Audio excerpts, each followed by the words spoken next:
여기에 A와 B 두 명의 사람이 있습니다. 둘 다의 공통점은 뭐냐면 예수님을 마음에 영접한 사람입니다. 차이점은 있는데 A라는 사람은 사명과 헌신이 있고 그리고 예배 드리는 것을 기쁨으로 여기는 사람입니다. 근데 B라는 사람은 예배 드리는 것이 지루하고 어떤 다른 사람의 강요나 혹은 끌림에 의해서만 어렵게 억지로 예배 드리는 사람입니다. 분명히 둘 다 예수님을 영접했다라고 말씀드렸습니다. 근데 왜 이런 차이가 날까요? 참고로 두 사람은 같은 교회 다니는 사람일 필요는 없습니다. 꼭 같은 교회가 아니어도 우리는 얼마든지 A와 B라는 사람들이 존재한다는 걸 알게 됩니다. 각각이 예수님을 영접했고 안 했고라면 차이가 있을 것 같은데 같이 예수님을 영접했는데 어떻게 저런 차이가 생길까? 이 질문에 대해서 오늘 말씀을 잘 들으면 아마 여러분 대답하실 수 있을 거라고 생각합니다. 지난 시간에 이어서 오늘도 구원에 대한 이야기를 하려고 합니다. 오늘 구원에 대한 얘기를 할 때는 성령님의 구원 사역에 대해서 얘기할 겁니다. 지난 시간에 제가 이렇게 표시를 해 놓으라고 말씀드렸죠. 성부 하나님, 그 다음이 성자 하나님의 사역, 세 번째가 성령 하나님의 사역인데 그거는 13절부터라고. 자, 13절, 그 안에서 너희도 진리의 말씀 곧 너희의 구원의 복음을 듣고 그 안에서 또한 믿어 약속의 성령으로 인치심을 받았으니. 지금 무슨 얘기를 하고 있는 거냐면 구원에 대한 얘기입니다. 자, 우리는 어떻게 구원을 받습니까? 먼저는 들어야 한다는 겁니다. 믿음이 생기는 건 같지만 차이가 있습니다. 뭐냐면 이상한 걸 들으면 거기에는 구원이 없습니다. 하지만 진리의 말씀을 들으면 그 안에는 구원이 보장됩니다. 이게 차이입니다.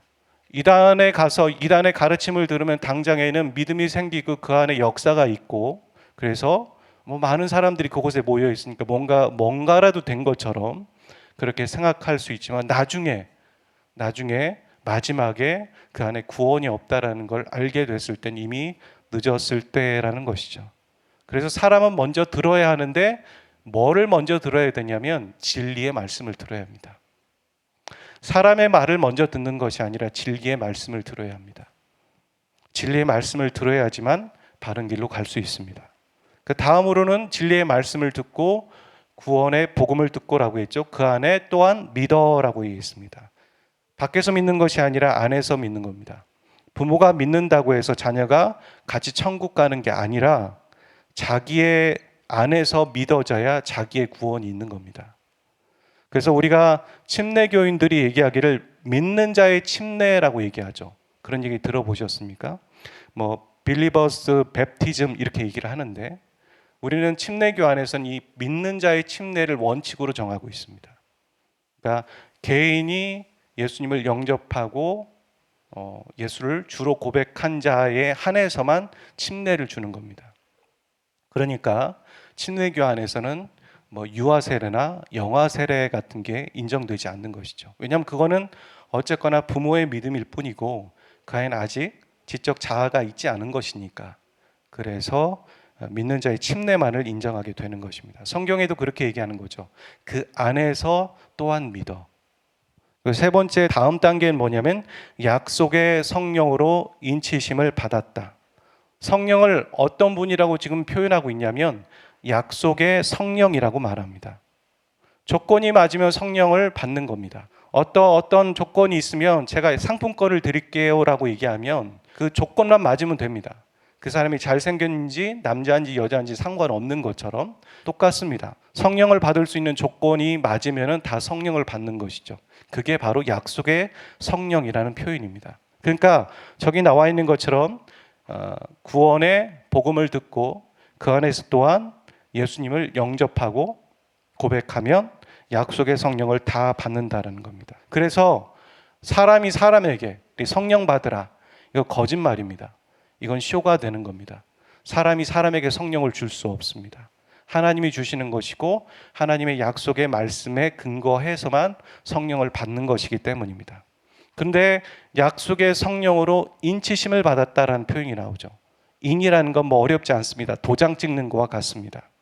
그러니까 도장 찍어준다라는 것은 모든 것의 문서를 다 만들어 놓고 도장 찍었을 때 이게 진짜다, 위조가 아니다라는 걸 증명해 주는 것처럼 우리의 구원이 진짜라는 걸 증명해 주는 사건이 바로 성령이 우리 안에 오시는 것. 그것이 바로 구원이 진짜라는 증거라는 것이죠. 우리가 받은 구원이 진짜라면 성령께서 이미 여러분 가운데 임재하고 계신 줄 믿습니다. 그리고 여러분이 성령을 받으셨다면 그 구원이 진짜라는 것이죠. 자, 정리해 보면 이렇습니다. 한 사람이 복음을 듣고 들어야 합니다. 그리고 들었을 때 믿음이 생기고 또 믿음이 생겼을 때 비로소 약속의 성령의 인치심을 받아서 구원에 이르는 것이죠. 그래서 우리가 전도 초청 잔치를 할 때 여기 와서 듣기 전에 여러분이 먼저 그들에게 좋은 소식이 있다라고 전함으로 그들을 듣게 해줘야 됩니다. 그들이 듣고 안 듣고는 그 다음 문제인 거예요. 그들이 순종하고 안 하고의 선택은 그 다음 문제죠. 하지만 우리가 그들에게 들을 수 있는 권한까지 박탈할 권리는 우리에게 없는 겁니다. 그러니까 우리는 전해야 합니다. 이런 소식이 있습니다 라고 얘기해야 됩니다. 그렇게 해야지만 그들이 선택을 하고 여기 와서 듣고 믿음이 생기고 그 다음에 약속의 성령의 인치심을 받아서 구원의 역사가 일어나는 것입니다. 그 다음에 이제 14절로 한번 넘어가 보도록 하겠습니다. 14절에 보면 기업의 보증이라고 성령을 얘기합니다. 13절, 14절은 성령에 대한 얘기고 그리고 13절, 14절 이 전체는 지금 구원에 대한 얘기를 하고 있죠. 우리의 구원에 대해서 성령께서 어떤 일을 하시는가 13절을 받고 14절에서는 기업의 보증이 되신다. 보증이라는 건 다른 말로는 담보를 말합니다. 우리가 은행에서 돈을 빌릴 때 담보가 있어야지만 돈을 빌려줄 수 있는 것처럼 이 기업 보증을 기업의 보증이라고 얘기했고 새 번역에서는 뭐라고 했냐면 상속물이라고 했습니다. 그러니까 하나님의 자녀가 되었을 때 하나님께서 뭔가 우리에게 자녀로서 또 아버지로서 자녀에게 어떤 상속물을 주신다는 겁니다. 주셨다는 거죠. 그게 뭐냐? 그게 바로 하나님의 나라라는 겁니다. 하나님에게는 하나님의 나라의 비전이 있고 하나님의 나라가 있습니다. 이 세상에서 살아갈 때 우리는 어느 나라에 살고 있습니까?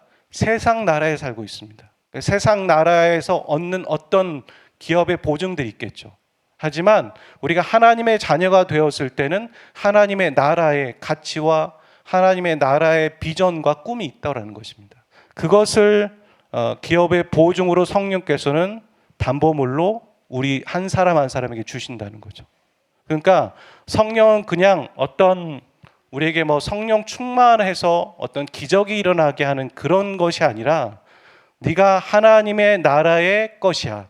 그리고 너는 하나님의 나라의 유산을 받은 사람이야 라는 어떤 확신과 비전을 주시고 하나님의 나라에 대해서 꿈꾸게 하시는 분이 바로 성령이시라는 거죠. 어떤 사람 안에 성령의 강한 역사가 있습니다. 성령의 주장하심이 있습니다. 그건 바로 저 말로 표현하면 성령의 기업의 보증이 강한 사람입니다. 성령의 보증이 강한 사람. 근데 그런 사람은 어떤 일을 합니까? 어떤 좌절과 역경이 있다 할지라도 하나님의 나라를 위해서 자신이 받은 사명을 가지고 끝까지 전진해서 이루어가는 사람입니다. 사명자들을 말하는 것이죠. 성경에 나와 있는 것들로는 사도들을 말합니다. 사도들이 그랬습니다. 오직 성령이 너에게 임하시면 성령이 임하심으로 말미암아 성령의 기업의 보증으로 말미암아 그들은 꿈을 꾸게 됩니다. 그들은 어부였고 세리였고 어찌 보면 세상에서 보잘것없는 사람이었을지 모르겠습니다.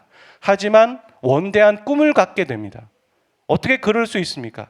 그들이 뭔가 특별한 능력을 갖고 있어서가 아니라 성령이 그들에게 임하심으로 말미암아 소위 우리가 얘기하는 성령 충만이지만 그것을 에베소서 말씀으로 따지면 성령의 기업의 보증이 강하셨기 때문에 그래서 그들은 사명자가 되었고 하나님의 나라를 위해 살아갈 수 있었다.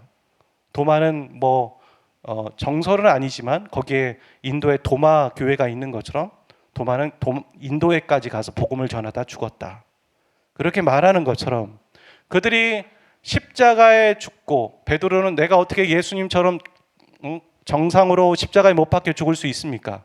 거꾸로 매달려 죽게 해달라. 그래서 거꾸로 매달려 죽고, 어떻게 끝까지 그렇게 사명자로 삶을 살아갈 수 있었겠습니까? 그들 안에 성령의 기업의 보증이 강했기 때문입니다. 마태복음 6장 33절에 보면 이런 말씀이 있죠. 그런즉 너희는 먼저 그의 나라와 의를 구하여라 라는, 그 나라는 하나님의 나라를 구해라 라고 얘기하죠. 근데 그 윗절에 보니까 무엇을 먹을까 무엇을 마실까 하면서 살아가는 자들은 다 이방인들이 구하는 것이다. 이방인들이란 예수를 믿지 않는 사람을 말하는 겁니다. 불신자들. 그러니까 불신자들처럼 살아가지 말고 33절 저렇게 살아가라. 저렇게 살아가라란 말은 바로 우리가 성령의 기업의 보증이 강한 사람으로 살아가고 그걸 견지하며 살아가라는 말이니까, 다르게 치환하면 성령 충만한 삶을 추구하며 살아가라, 이렇게 말해도 큰 무리가 없는 표현이죠. 성령 충만한 삶을 살아가지 않는 이상 그의 나라와 의를 구하는 일은 없습니다. 또 14절 끝부분에 보니까 기업의 보증이 되사라고 있고, 성령은 우리를 속량하십니다. 예전 번역으로는 뭐라고 되어 있냐면 구속하다라고 되어 있어요. 누가 누구를 이렇게 감옥에 구속하는 그런 느낌이 아니라 그 구속은 정반대죠. 오늘 여러분 그냥 기억해 놓으십시오. 그 다음에도 그 구속이 뭐지라고 생각하지 마시고, 성경이 말하는 구속은 세상적으로 얘기하는 그 구속과 정반대다. 세상은 구속하는 거잖아요. 성경의 저 표현은 풀어주는 거, 해방이죠. 그러니까 그래서 뭔가 좀 와닿지 않아서 그런지 속량으로 바꾼 것 같아요. 속량이라고 표현했습니다. 이건 값을 지불하고 해방시켜 주는 거예요. 누가 우리에게 대신 값을 지불했습니까? 하나님께서 값을 지불하셨죠. 예수 그리스도라는 값을 지불하시고 맞바꿔서 우리를 자녀 삼아 주셨습니다. 근데 이거는 칭의받을 때 해방되는 이 법적 해방이 아닙니다. 저기서 얘기하는 것. 저 법적인 해방은 7절에 나오는 그 해방이에요. 칭의받았을 때.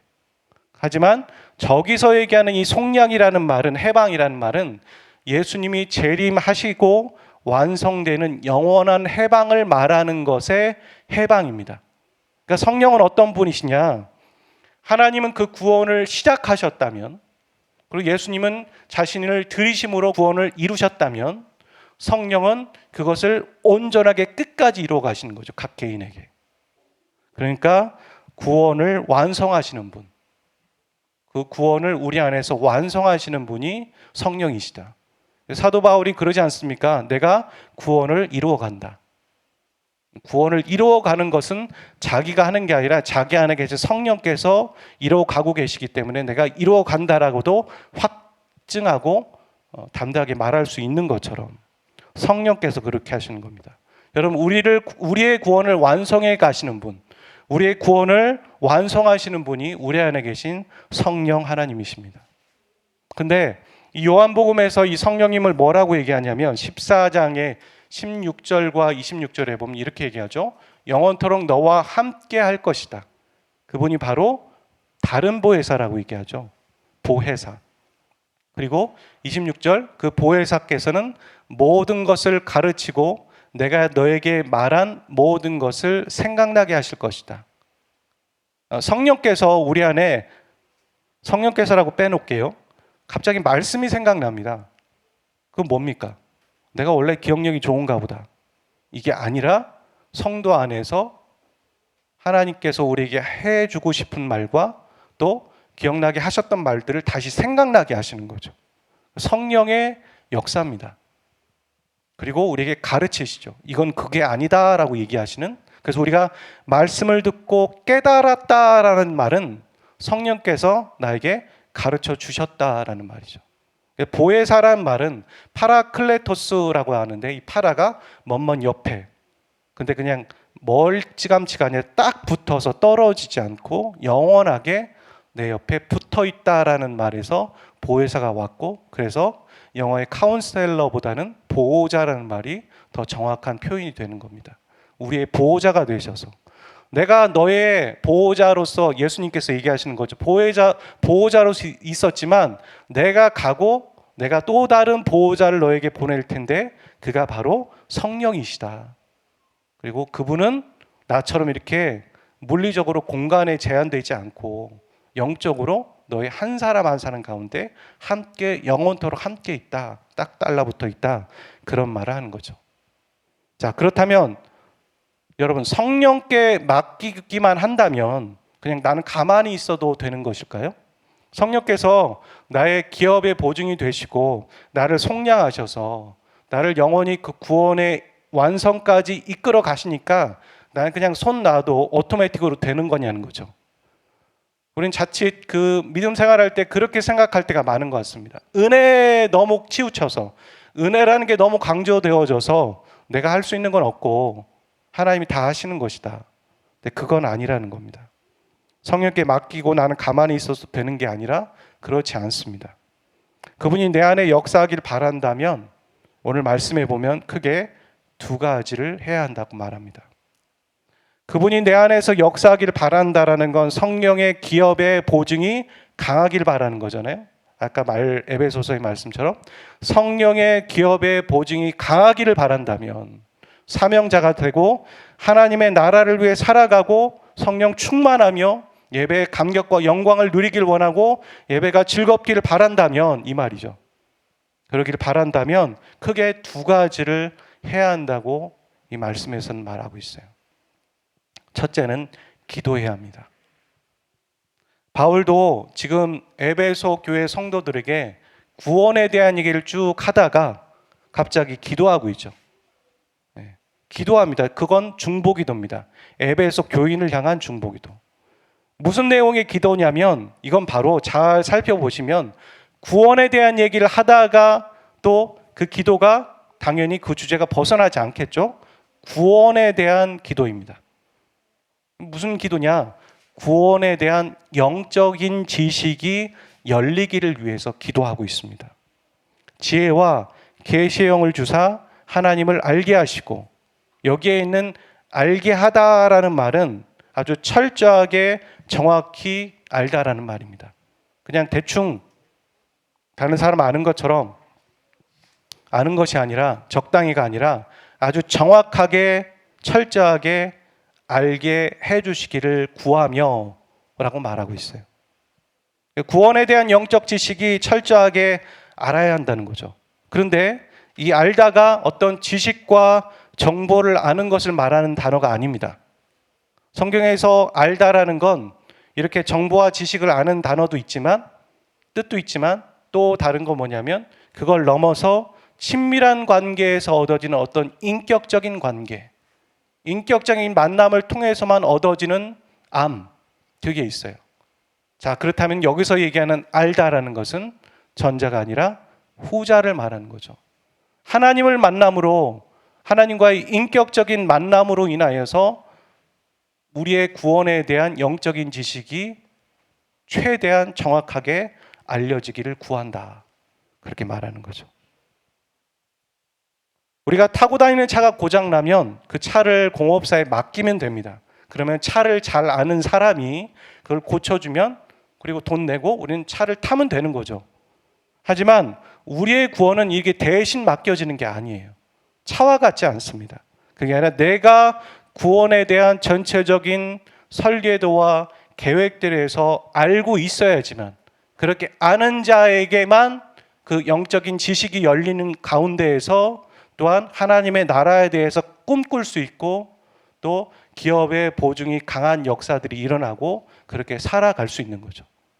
그래서 아까 얘기했던 A와 B라는 사람이 있을 때 분명히 예수님을 영접한 건 맞는데 분명히 예수님을 영접한 사람 둘 다는 맞는데 왜 저 사람은 저렇게 살지 못할까?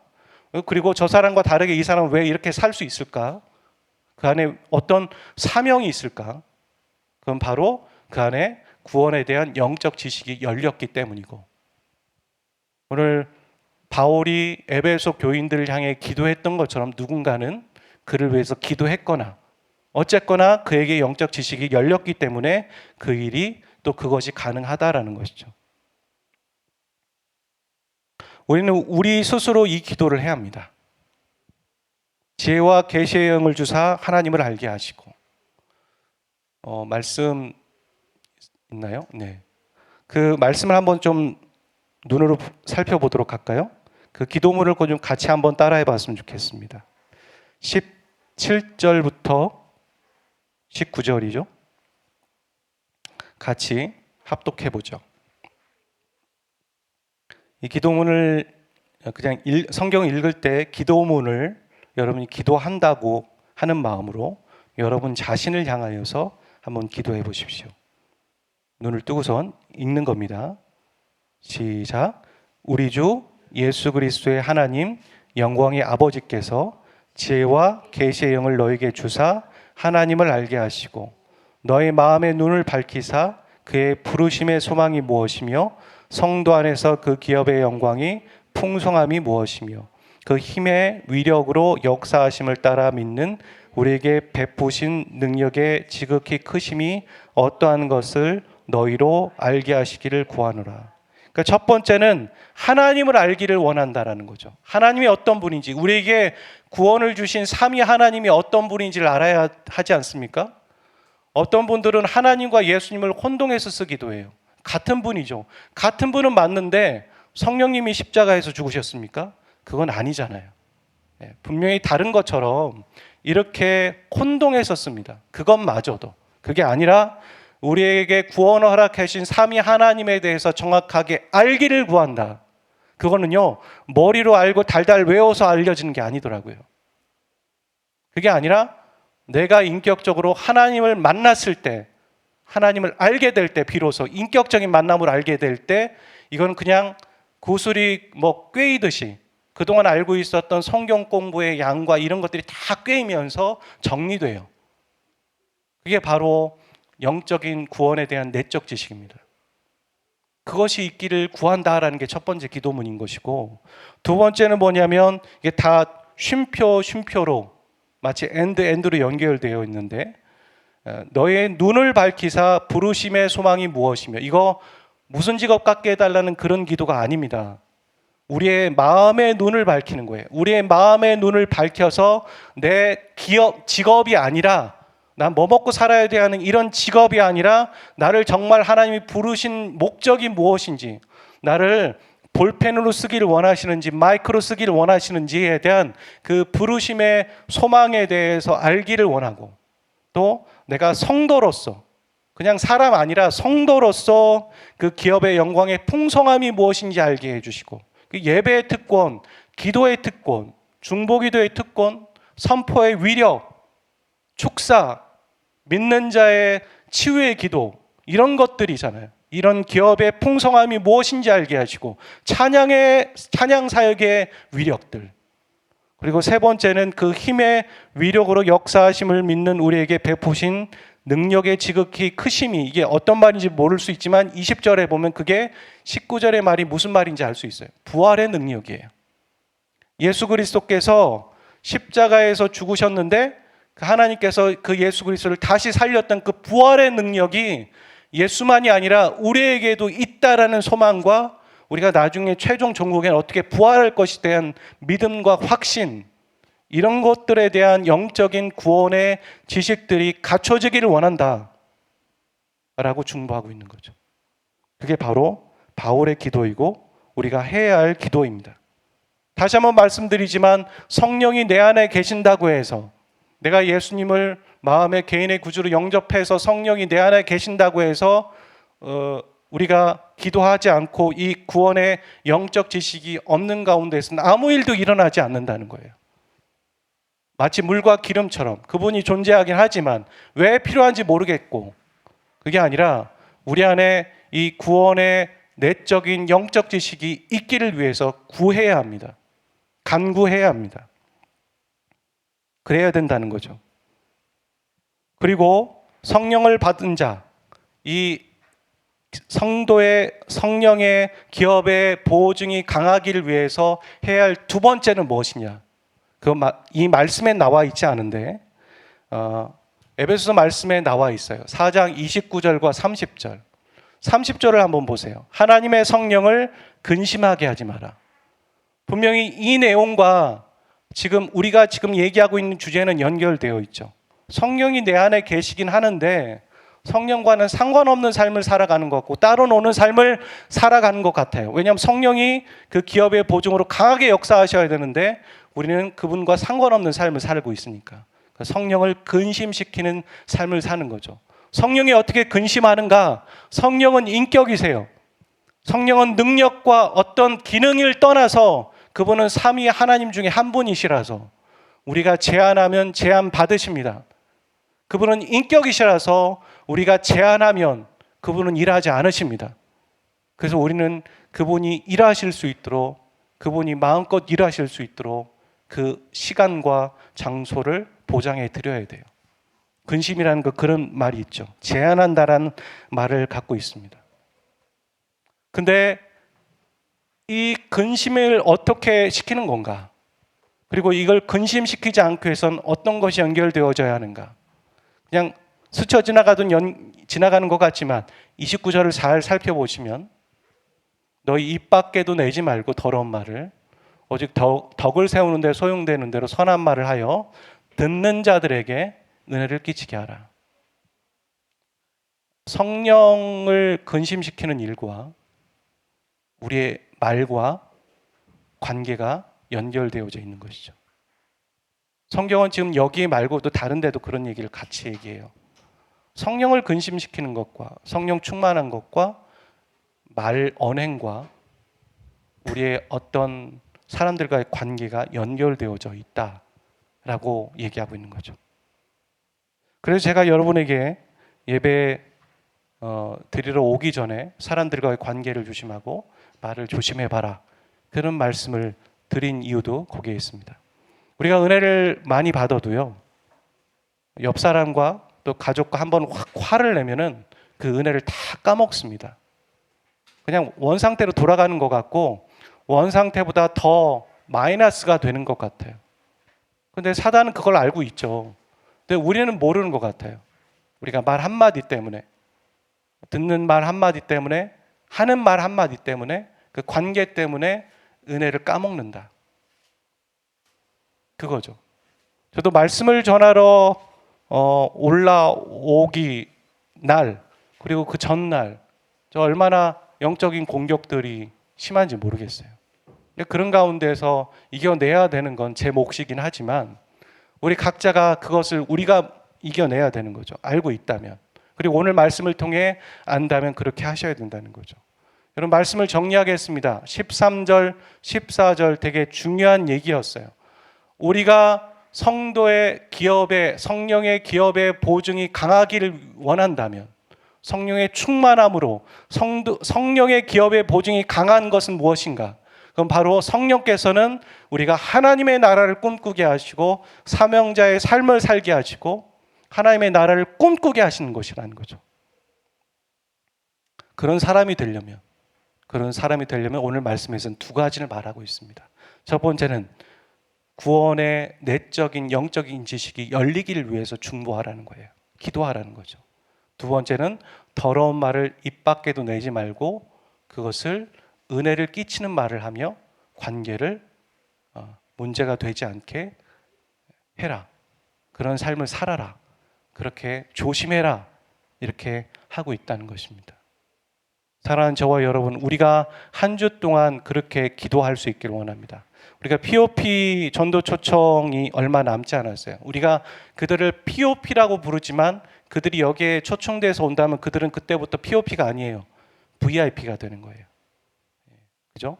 VIP가 되는 거예요. 그 VIP가 되기까지 우리가 해야 할 것 중에 하나는 뭐냐면 우리가 믿음을 가지고 그들을 위해서 기도하고 또 하나 적어도 이 일주일 기간 안에서라도 하나님께서 그들의 영적인 구원의 지식들이 열릴 수 있는 준비가 되게 해달라고. 내 얘기를 듣고 이게 사람 말이 아니라 하나님의 이야기로 듣고 반응할 수 있는 시간들이 있게 해달라고. 그렇게 기도하고 담대함으로 나가시는 겁니다. 이게 전도 초청과 성도 한 분 한 분들의 영적인 상태와 연결되어 있다고 믿어져요. 기도하면 기도할수록. 왜냐하면 누가 대신해 주는 게 아니잖아요. 내가 구원하기 원하는 내가 저 사람이 복음 듣기 원하는 내 가족이나 내 친구가 있는데 내가 머뭇거리면은 그들에게 다가가는 게 어려워지고 그들이 소식을 못 듣게 되는 거잖아요. 그러니까 내가 더 성령 충만하고 내가 믿음이 있을 때 그들에게 전할 수 있는 거죠. 이게 다 연결되어져 있기 때문에 우리는 POP나 전도 초청보다 우리 한 사람 한 사람의 신앙과 믿음을 더 견고하게 쌓아가는 시간들이 좀 필요하지 않나 생각을 해보게 됩니다. 이 시간 같이 기도하며 나가도록 하겠습니다.